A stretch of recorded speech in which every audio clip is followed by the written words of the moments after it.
we are also now at a stage where AI, even the less expensive models available to all of us, can reason. They're applying human-like logic.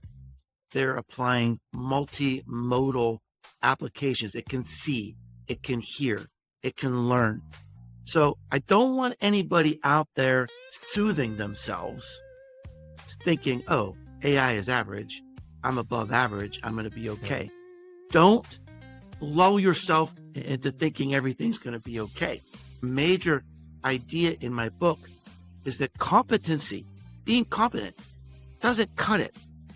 If you're competent, you're going to get rolled over. You're going to be ignorable. AI is going to take your job. So now is the time to be thinking in a different way, because the bots are coming. The bots are here in many industries, but we still own crazy.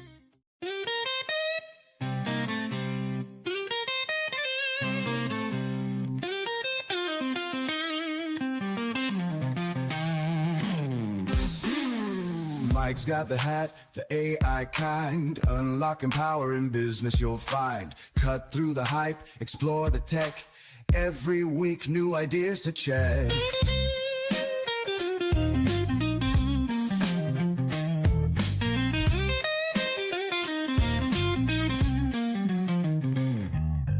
All 10 leads us on a digital quest. AI secrets he'll always invest. Tune in tight, don't miss a beat.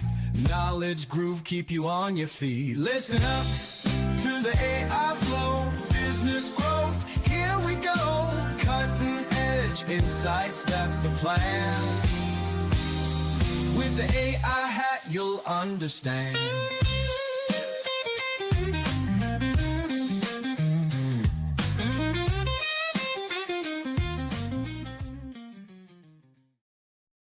Greetings, program. Welcome back to the AI Hat podcast, where I selfishly use the time to pick the brains of experts at harnessing the power of AI across all areas of business, from streamlining operations and boosting productivity to gaining a competitive edge and driving explosive growth. Oh, and you get to learn too. Subscribe to be shown how to prepare yourself and your brand for this AI revolution and come out ahead. Now, have you ever wondered if we're slowly losing our humanity in this rush to adopt AI? Every day another marketer proclaims they've automated their entire workflow, created the perfect AI system, or generated flawless content. But what if perfection isn't what your audience really wants? The truth is, we're facing an unprecedented challenge in marketing. As AI tools become more sophisticated, they're creating a world of perfect content, pristine images, and meticulously crafted messages. But in this pursuit of perfection, we're at risk of losing the very thing that makes marketing effective, a human touch.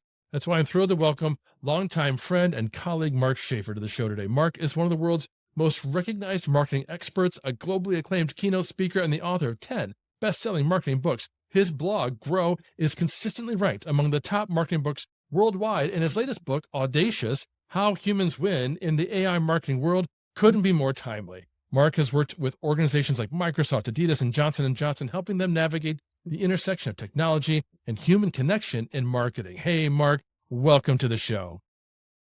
I am so happy to see you. So happy to be here. I'm glad you're here. I know it took a while, but we got it scheduled. I love it. Been looking forward to this conversation. Looking forward to catching up with you. I'd love to know right off the bat, what inspired you to write Audacious and kind of position it in today of all times as the anti-AI book? Yeah, well, it's the anti-AI book until it's not. There's a chapter at the end talking about how we need to use AI to be more audacious. We'd be silly if we didn't. Well, to the outside observer, it would look like I have a real strategy to write books. I've written books about every 2 years, but I don't. I only write a book when I see a problem that I get just endlessly fascinated and curious about, and I just get obsessed with solving it. And I'm so fortunate in my career that I get to go all over the world. I get to meet with business leaders at very large companies, even small companies, solopreneurs and nonprofits and universities. And I can, like, get these themes of what's going on. And certainly right now, I think we face truly an existential crisis when it comes to AI and our marketing jobs. AI is nipping at the heels of our skill sets, perhaps nipping at our careers. We're already seeing some job loss in some cases. And so I really needed to dwell on where do humans fit in a way that's not sugar-coated, in a way that acknowledges that AI is very smart and getting smarter and can do and more and more. So this book focuses on the uniquely human aspects of marketing and how we need to focus on that and ignite those human fireworks to stay relevant in this era. And I couldn't agree more. This is the kind of conversation that has got to happen now, but it's not, at least not to the level that it once. Yeah, so many people are asleep. Yeah. We're still asleep. Yeah. The LLMs are just racing against each other to put out the biggest, best, fastest models they can with little to no regard over Right. what will happen next. Including the They law. will, oh yeah. They'll cautiously admit that, there'll be some displacement. There may be some upskilling necessary. Well, the World Economic Forum says that within the next 5 years, 92 million jobs are going to be displaced Yeah. by AI. Now, they admit that, 170 million jobs will be created by AI. That's a net 78 million gain. Well, that's cool. But what about the 92 million people who need to upskill or reskill or do something? And the government is woefully unprepared. Ezra Klein just dropped an interview recently. I'll link to that in the show notes, where he had talked to an official from the Biden administration. Yes, I saw that interview. AI.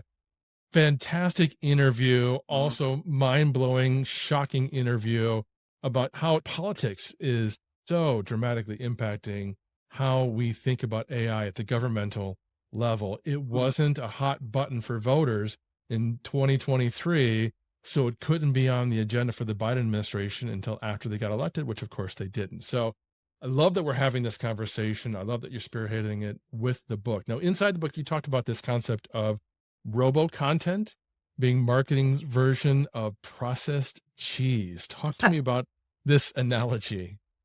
Yeah. Looks good, doesn't taste very good.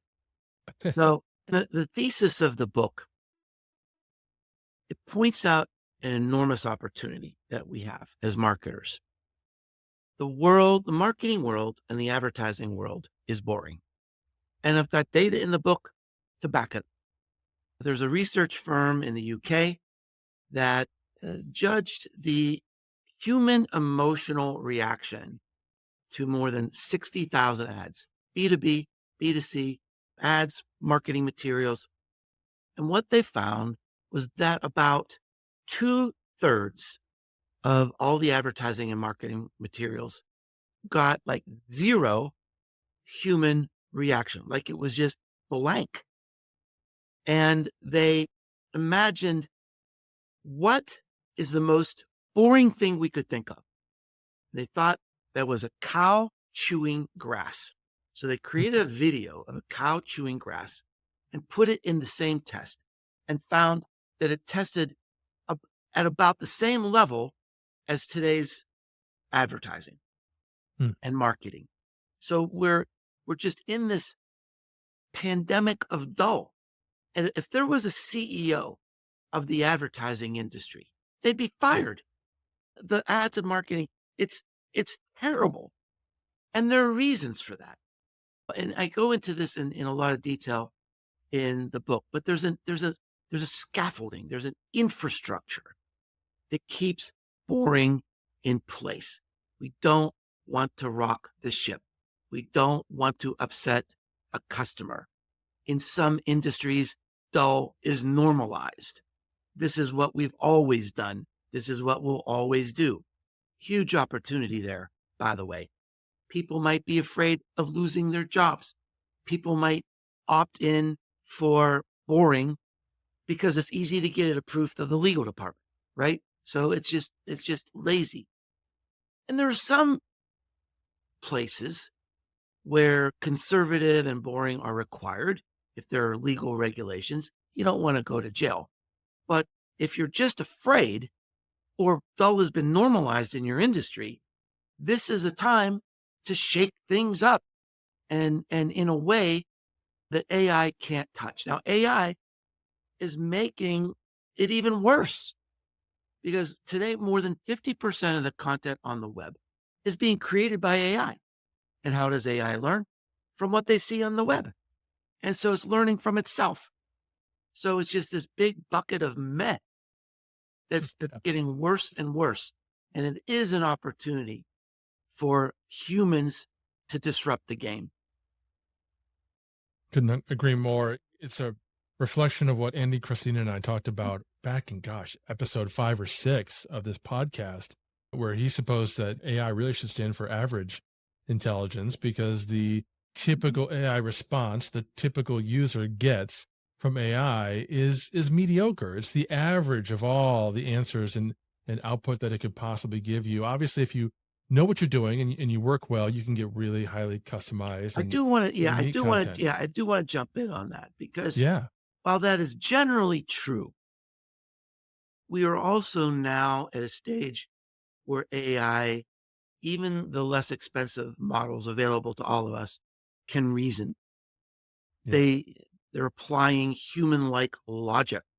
They're applying multimodal applications. It can see, it can hear, it can learn. So I don't want anybody out there soothing themselves, thinking, oh, AI is average. I'm above average. I'm going to be okay. Don't lull yourself uh, uh, into thinking everything's going to be okay. Major idea in my book is that competency, being competent, doesn't cut it. If you're competent, you're going to get rolled over. You're going to be ignorable.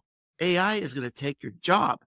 So now is the time we've got to be thinking in a different way because the bots are coming. The bots are here in many industries, but we still own crazy. That is the secret. That's our secret formula, right? And so this book gives you lots of examples and a framework for kind of like teasing out the crazy and staying ahead of the bots. I think it's time to dig out Chris Brogan's book, The Freaks Will Inherit the Earth. Yeah. So I need to be a little more freaky, right? But that's a very fair point. You're right. Yeah. So this glut of AI generated content, is that why you're putting 100% human content, that badge on your blog posts, or is there something else that kind of prompted that decision? Well, so there's, I think, a connection between our relevance in the AI world and our personal brand. When ChatGPT first came out, Mike, instantly I could see what an important and profound impact this would have on business and, of course, on marketing. And I called up my friend, Shelley Palmer. It's a very well-known tech analyst in New York. I said, Shelley, what do you think about this? He said, it's terrifying. He said, I've blogged almost every day for the last 15 years. I asked ChatGPT to write a specific blog post for me in my voice, and it did a perfect job in 3 seconds. He said, I'm 80% replaced.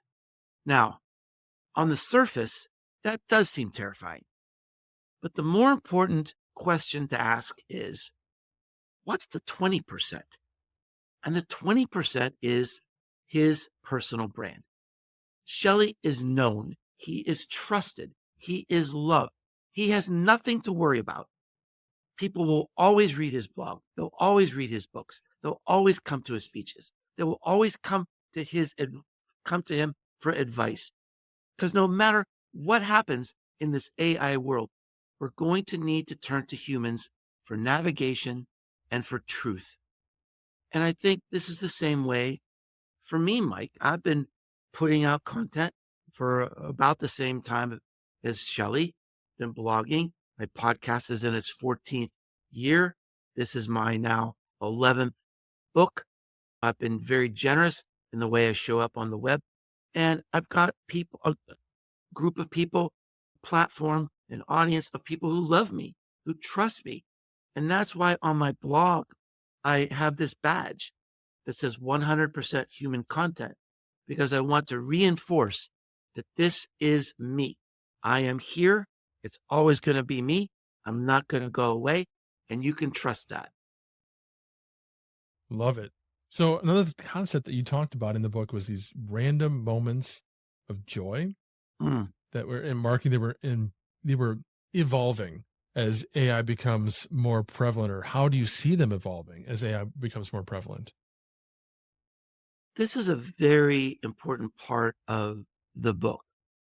So let's back up for a moment and talk about record albums. Okay, great. When I was a kid, you had to save your money for a record album. It was a big deal. Then once you got that record album, all of the friends in your neighborhood would come over and you'd listen to their music. And you'd look at the lyrics on the album cover and on the notes, and you'd sing along, or maybe you'd discuss the lyrics. And usually there was pizza and snacks involved. It was a social event. Same way with movies. If you wanted to see a movie, you'd find somebody with a car. That was step one. Now, today, most of the population, and especially young people today, consume their entire world through their earbuds. They can sit in a room by themselves, listen to their favorite music, watch their favorite movies and TV shows, listen to podcasts, listen to audiobooks, whatever entertains them. And they can binge their favorite artists that nobody even knows about. And what's missing from today's world are shared experiences like we had in the past. And if you watch the news, we're starting to see a backlash. And pundits in the industry who are observing how AI is changing society, they're saying there is going to be a backlash. There's going to be a group of people that reject the isolation and loneliness of AI and look for these shared experiences. Now, this is something only humans can do to bring people together in special ways. Now, let me tell you why this is so important. If you listen to music by yourself, it might be pleasant, but when you have an experience where you bring people together, something occurs called collective effervescence. It's an emotional contagion that is this joy that you asked about. In fact, it's a feeling of awe. Now, as I said, this book is really about where humans need to dwell in this AI dominant world. And this is a place where we rule, bringing people together. I just got back from South by Southwest, and it's all about meeting in real life and making new connections. And a bunch of friends, we got together and we went to this party and there was a concert. And I just cannot tell you how much joy there was. And this event, by the way, was sponsored by a brand. So forever, I'm going to have positive feelings about that brand because we had this collective effervescence. We have awe now associated with this brand. So one of the challenges I have in the book is, what if your marketing plan was create more awe, add more awe? How do we have our customers experience joy in a way that transfers to us? Massive opportunity for marketing. Got it. Love it. I was actually relating very heavily because just this morning I was taking my daughter to school and I decided we were listening to some musicals and there was some I didn't really know. So I'm like, we're just going to listen to Jesus Christ Superstar. I plugged that in and immediately I was transported back to when I was a kid listening to it. as a record. Yeah. And of course, my 13-year-old daughter has no concept of records. I don't know if Yeah. she's ever even touched one in her life. She certainly doesn't own any. Yeah. Very different kind of experience. Folks, we're talking with Mark Schaefer about the real impact that AI is having on marketing and our humanity. I've got several more questions you aren't going to want to miss. But first, a quick word from our sponsor. This episode of AI for Business Leaders, the AI Hat podcast, is brought to you by Magi. Tired of juggling multiple AI subscriptions and trying to figure out which tool to use and when? Magi simplifies AI for businesses by offering access to all the leading language models and image and video generators for one low price. With Magi, you can create custom instructions to personalize AI for every business need and use them across all LLMs, including ChatGPT, Gemini, Claude, and even DeepSeek. No more building custom GPTs or gems that are limited to just one platform. Magi also lets you create customized workspaces for your entire team, giving everyone in your organization access to the same AI assistants and tools and prompts. Ready to streamline your AI workflow and empower your team? Tap the link in the show notes to visit Magi today to learn more. And now, back to the rest of today's episode. So Mark, in the book, you had this interesting then versus now comparison in marketing. Which of those shifts that you talked about there did you find to be the most significant? Yeah, the purpose of that little graphic was to provoke people into thinking bigger about what AI can supply. For me, AI is it's just a world of magic. And this is one of the things I talk about in the book, in that specific chapter, actually. And we can't put our head in the sand. This is coming. We need to embrace it. I'm frankly shocked at how few marketers and professionals are embracing this. I give talks all over the world, and when I'm talking about AI, I'll have people raise their hand. How many people are using AI a couple times a week? That's like 10%. And so we must immerse ourselves and not just use AI as a glorified search engine, but as really a tool to build businesses, to create new worlds. Just push it, try to break it. It's absolutely amazing at what it can do. Now, specifically, the question that you're asking me about, the before and after, is compares from a creator standpoint what the world was like before AI and what it can be now. And I think for me personally, I love the idea that all of us are publishers, but with AI, we can be co-creators. Let me give you an example of how AI was a co-creator for me on my book. Now, I want to assure everybody that I wrote this book. We're talking about Audacious, how humans win in an AI marketing world. So this is not an AI-driven book or an AI even assisted book. However, when I finished the manuscript, I uploaded it to both ChatGPT and to Claude. And I said, read the book and tell me what's missing. And I'll be darned, both of them came back with the same answer. Oh, wow. They said, you're missing a chapter on measurement.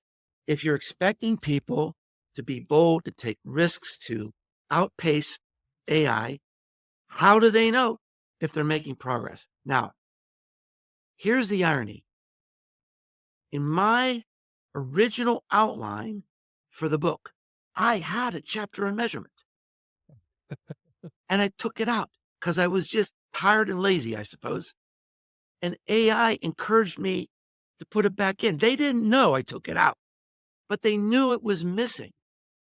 And so truly, AI intelligence has put a stamp on my book by making it a better book, by making it a more profound and richer experience, by adding the chapter that was missing. I probably wouldn't have done it without that input. Love that example. And I really just love this chart because you talk about how then used to create Now you co-create, which you mentioned just a moment ago. Then was local language. Now it's any language, which I talk about a lot because I do that with our customer stories at Agorapulse. Then you learn the app. Now the app learns you. This really flows well into what I'm teaching businesses all the time, not just marketers, but business leaders and every employee to use AI as an assistant and as a consultant, a 24/7 consultant. Yeah. I've got a link I'll share in the show notes where you can download instructions to create your own AI work buddy. So I have an AI chief of staff, but maybe chief of staff might feel a little presumptuous for you. If you're a social media manager, you're a cog in a corporate, you feel like you just want that work buddy, somebody that you can turn to co-create and so on. I love that use of AI. I use Gemini most of the time, and my AI chief of staff is someone that I've turned to regularly to help me strategize where I'm going with this business, not just build a blog post or, to your point, search like you would a search engine. Could you share an example of a brand maybe that's effectively doing what you're talking about here, maintaining its humanity while still leveraging AI? Well, okay. So that's not where I thought you were going with the question. So let me split that question in two. So first, I want to talk about an example of brands that are not necessarily using AI. There's probably Good. AI somewhere in the process. But remember, this book is really about disruption. It's about creating disruption in this pandemic of dull. That's a place where humans can dwell. And one of my favorite examples from this book is liquid death. Now, in my very first marketing class, I can remember one of the first things they ever told us is never associate your product with death. Now, here's the water brand calling itself Liquid Death. Its mascot is someone they call Murder Man. They're selling this thing in cans with skulls across it. They've got all these crazy brand partnerships. I encourage everyone to go on YouTube and look at some of their advertising. It's absolutely cringeworthy. Now, I think the beauty of this case study is we have to remember this is a startup. This is a company that's about 4 to 5 years old. It's now the fastest growing beverage in the world. And the founder of the brand said, look, there's nothing we could do to this water that Coke or Pepsi couldn't copy. There's no special flavor. There's no special ingredient. The only thing is the brand. The only thing is the brand. The brand is everything. The story that you're telling. So, how do you tell that story in a way that cuts through, that gets attention? And that's if I could reach through the smartphone, everyone's listening to this, I'd grab you and I'd say, dig deep, stop being competent. We've got to disrupt because the bots are going to take our jobs otherwise. And I think this is a great case study. It's a very human-driven brand. It's a very creative brand, and they're doing it. They built the whole brand because they're disrupting. Think how boring our world is. Think how boring car advertising is. I don't know what a Hemi engine is. I don't care. Think about pizza. Pizza should be fun. What's the best we got in pizza? Nobody out pizzas the Hut. What the hell does that mean? Pizza is youthful and it's fun and it should be crazy. And there's nothing crazy going on in pizza. And what this guy did was find a way to be crazy in water. Now, that's the first part of my answer. Now, the second part is you said, talk about brands who are using AI in this sort of creative way to stand out. There aren't many examples. There's sort of things going on behind the scenes, but the opportunity that I had when writing this book is I got to interview some of the greatest creative geniuses in the world. And they all work for big, big brands. They work for HBO. They work for insurance companies. They work for car companies. They work for movie companies. And there's this tension going on. First of all, Their customers are saying, don't use AI. Don't use AI because there are too many legal gray areas. Yeah. And these brands have too much to lose. So there might be some innovation going on with smaller brands, but in terms of like big companies we might have heard of, there's not a lot going on. Everybody is being very, very cautious. And on the creative side, and you mentioned this in your introduction, on the creative side, there's a backlash to AI perfection. There was Yeah. a story in the news about a month ago how there's a backlash in the gaming industry that these gaming companies are spending millions and millions of dollars to create perfect environments and movie like experiences in their games. And the gamers are saying, no, we don't want that. We want Mario Kart. We want the old stuff. That's what we really want. Stop spending so much money on this other stuff. Michael Krivicka, I call him in the book the king of viral video. Literally, he's had more gigantic viral videos on YouTube than any person alive. And this is what he said. People try to copy me and they can't. And here's why. This is my secret. Because people try to copy me and then they edit and they make it perfect and they take out all the mistakes and they make sure all the sound is great. He said, I leave the mistakes in. I never use AI. Maybe it's a little out of focus. Maybe the sound wasn't a little quite right. But that shows it's real. That shows we were there. And so it's a really interesting tension, isn't it, Mike? That Yeah. we have this creative opportunity, and yet bringing AI into creating content, it's like a little bit like bringing store-bought cookies to a bake sale. It's like, okay, it works, but you want the chunks. Yeah. You want the cookies that aren't exactly the same because somebody really made it. Yeah. So I love this because it's a great segue. You're talking about leaving the mistakes in to have that proof of humanity Yeah. attached to, in this case, we're going to attach it to our marketing, not necessarily our baking. You don't want my baked cookies. They're no good. But we're, I don't know that we would want to rely on our audiences to catch those mistakes in order to know that it's not AI. Are there practical ways that marketers can actually demonstrate proof of human in their marketing? Well, I think there's one big way. And look, this is something I've been preaching since the beginning. Yeah. And it's this: to stand out, you have to be original. And to be original, only have one choice. You have to add your story. You have to add your perspective. And this is a lesson I learned over a long time. This did not come easy for me. I'm a very private person. I'm actually an introverted person, which people might find surprising because I talk at big events and everything. But I like talking to one person like you. This is my comfort zone. And I grew up in a stoic family where you don't show your emotions and it's nobody else's business, right?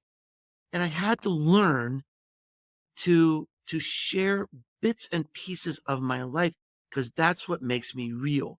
That's what builds this emotional connection. What is brand marketing?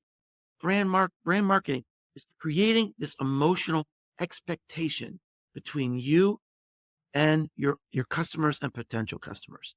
So when you think of Mike Alton, if you think of Mark Schaefer, what words come to mind?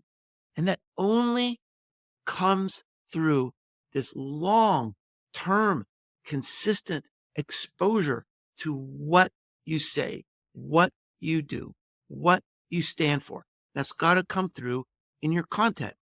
If your content is competent, if your content is met, then your brand is competent and met. And nobody wants that. So it's a matter of courage. And I address that directly at the end of the book.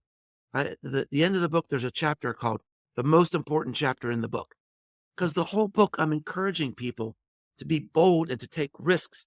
And in that chapter, I talk about courage, and I talk about the culture to encourage people to show up and to take risks. It's in many ways, Mike, AI is not a technology problem. It's a leadership problem. AI is going to force us to reimagine our organizations, to reimagine utility, to reimagine skill sets, to reimagine the economic value of intelligence with AI and as it resides in our human workforce. And culture is so important to encourage people to take that risk. And that's really the only way you're going to build your brand. As the chief storyteller at Agorapulse, I love everything that you're talking about because it's ringing true as I've assumed this role there.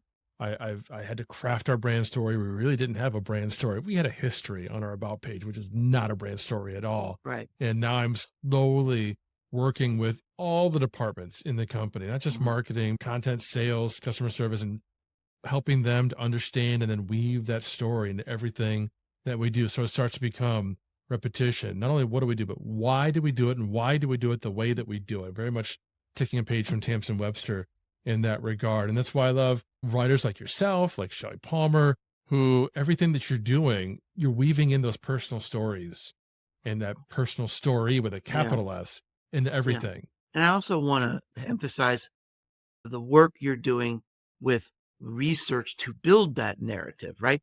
That has to come before the content. If you don't know what you stand for, what your story is, then you're setting up your marketing people up to fail because they're not going to know what to say. And that's another big lesson, I think, from my book. Being audacious is not a stunt. It doesn't mean it's loud. It doesn't mean it takes a lot of money. It's about strategy and doing something different that makes a difference. The most precious thing in marketing today is awareness. It's every single person listening to this show. Here's what they want. They want to be heard. They want to be seen. They want to be discovered. And I can say with some authority that has never been harder to do in the history of marketing than today. And so that's what this book is about, is how do we become the signal against the noise in this overwhelming AI world? Love it. Now, in a moment, I'm going to ask you to share your final advice. But before you give that, I'm going to share some final advice of my own, which is to folks, just go buy all of Mark's books and read them all. You can't see on the, I've got like decor behind me, but on the other side of the camera, I've got several shelves loaded with hundreds of marketing books that I've collected over the years. All of Mark's books are spread out. I should probably just put them all on one shelf and collect them all. Little shrine to Mark Schaefer, but they're fantastic, folks. Like Mark said at the outset, each book isn't just an effort to turn out another book because, well, it's 2 years. It's time to turn out another book. They're tackling some of the most important concepts in marketing and business and humanity. So do yourself that favor. I'll put the links in the show notes. But Mark, what final advice would you give to marketers who are feeling overwhelmed? They don't know what to do with AI. Maybe they feel like they should automate everything. Maybe they feel like they shouldn't automate anything. What would you say to them? Well, first of all, the way I advise people when they're feeling overwhelmed is to have an image of a surfer. So for a surfer to be successful and to be relevant, that person does not need a new surfboard. They need a new wave. So the first place to really start is to think about your brand, what you're known for. Are you known as the friendliest company, the company with the best service or the fastest service or the most innovation? What are you known for? That's your strength. That's your surfboard. To be relevant in this new AI world, you don't need to change that. You don't need to rethink that. AI in the future is simply applying innovation in the future is applying a layer of AI to everything we do. So stay focused. If you're all about customer service, then you don't need to worry about creating images or creating video or all these other magical things that AI can do. Just focus on what can make you create better service or faster innovation or whatever your strength, your surfboard is. So just stay focused on your competency and look for the next wave and stay focused there. And the last thing I'll say, which I end a lot of my speeches this way, is the subtitle of a book I wrote a few years ago, Marketing Rebellion, is The Most Human Company Wins. And I believe that with every fiber of my body. Today, it can be really intoxicating to want to automate everything. But just remember that the foundations of marketing, it's about this human connection, about this emotional connection. And keep that in mind. Look for every customer touch point and see, how can we be more human? How can we add our smile, our stories, our compassion, our passion? Sometimes we can use AI to help us do that. But the most human company wins. It's funny because I was at Social Media Marketing World when you headlined that talk, which was probably 6 or 7 years ago. 2019. Yeah. So it was impactful then. And I have honestly found myself thinking about that line even more often over the past 12 months because it could not be more relevant. And I couldn't be more appreciative to you, Mark, for coming on the show and having the impact, not just on me and my career, but on the folks that are listening and learning from you today. So for folks who have more questions, they want to reach out, they want to follow you, where should they go? Very easy. You don't have to remember my name or even let alone how to spell it. All you have to remember is Businesses Grow. That is my website. You can find my blog, my podcast there, and the books we've been talking about today, and all my social connections. Love to hear from you and connect with you. And Mike, I just wanted to say thank you. It's just a joy being with you. Thank you for being so well prepared and asking such interesting questions today. Awesome. Thank you, Mark. Thank all of you for listening. That's all the time we've got for today, friends. But as always, we will have all those links in the show notes below. And if this is somehow your first foray into the world of AI and business, I've got a resource for you in the show notes, that AI primer designed to quickly get you up to speed on the terms, the tactics, and the underlying technology that's powering this AI revolution. Check it out, and I'll see you in our next episode. Welcome to the Grid. That's a wrap on another episode of the AI Hat Podcast. I hope you gained some valuable insights and actionable strategies to boost your business with AI. If you enjoyed the show, please subscribe, leave a review, and share it with your network. And don't forget to visit theaihat.com for more resources and to connect with me. Until next time, keep innovating, and remember, the future of business is human and it's powered by AI.